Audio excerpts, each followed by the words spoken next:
the war against terrorism took a setback in the 7 years because there was a wrong strategic response to 9/11.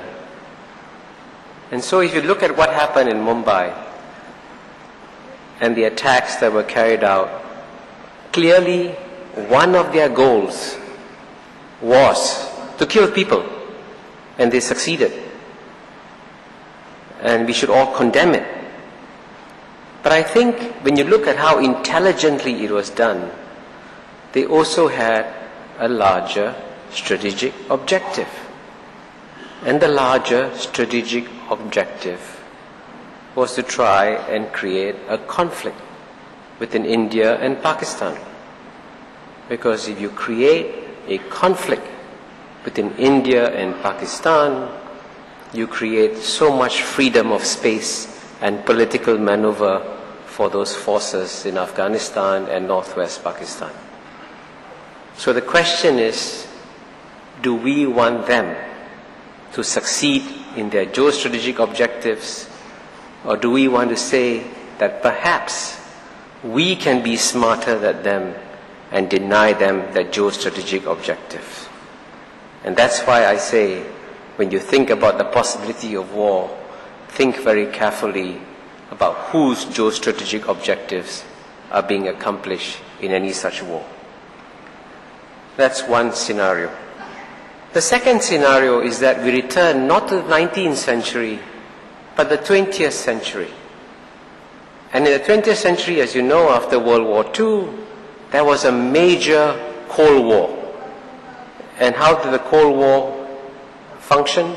The United States contained the Soviet Union, and as a result of containing the Soviet Union, was able to defeat the Soviet Union without firing a shot. Amazing, brilliant geopolitical strategy by United States against the Soviet Union. And that's also a possibility that might happen. Because frankly, with China rising, becoming more powerful, then a containment policy might also develop between US and China. And here again, there will be geopolitical consequences all over the world. Try to imagine how a US-China containment policy would work out in South Asia.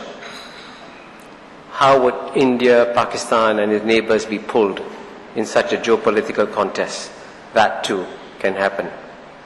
But if I had to give a probability scenario, I would give the first scenario of war a 20%, probability of a containment policy 30%, but I would give, fortunately, the third scenario a 50%, which is that we may actually enter the most peaceful era that we have seen in human history. And this, by the way, is actually happening in front of our eyes. If you look around the world today, in most parts of the world, there are virtually no major wars at all. In fact, the prospects of war globally have gone down. All over. I mean, to give you just one example of how things can change, you know, if you look at the story, look at China and Vietnam. They've been fighting each other, by the way, for the record, for 2,000 years. Vietnam was occupied by China for 1,000 years. Until as recently as 1990, there were 1 million such Vietnamese soldiers confronting 1 million Chinese soldiers in one of the most heavily militarized borders in the world. Today, you go to the Sino-Vietnamese border, the million Vietnamese soldiers are gone, the million Chinese soldiers are gone, the mines are gone, the militarization are gone, and what do you find at the border? Smugglers and trade. That's a new world.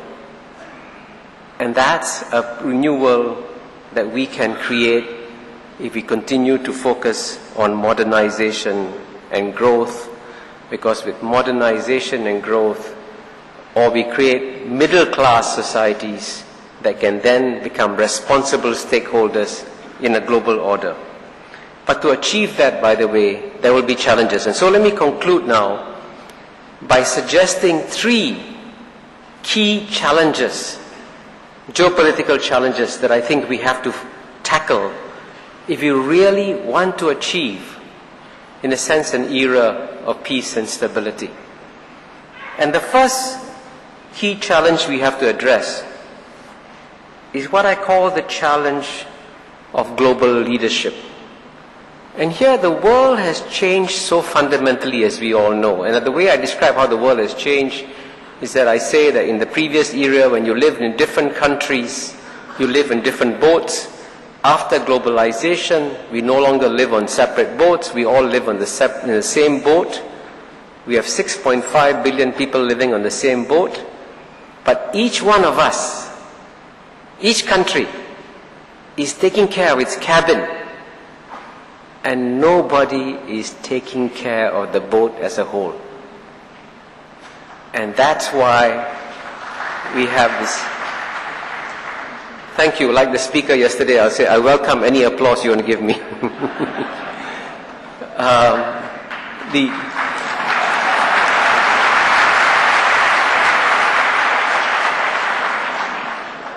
But I can tell you, it will not be easy. And again, I don't have time, just very briefly.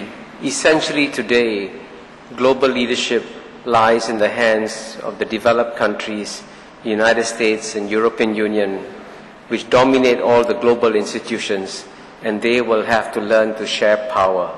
And a simple illustration of this, if you take the leadership of the IMF and the World Bank, the 2 most important economic institutions in the world, today you have a rule that says the head of the IMF should be a European, the head of the World Bank should be an American, and 3.5 billion Asians with the fastest growing economies, the greatest pool of foreign reserves, and producing more economics PhDs, we are not qualified to run the IMF or the World Bank. That's got to change.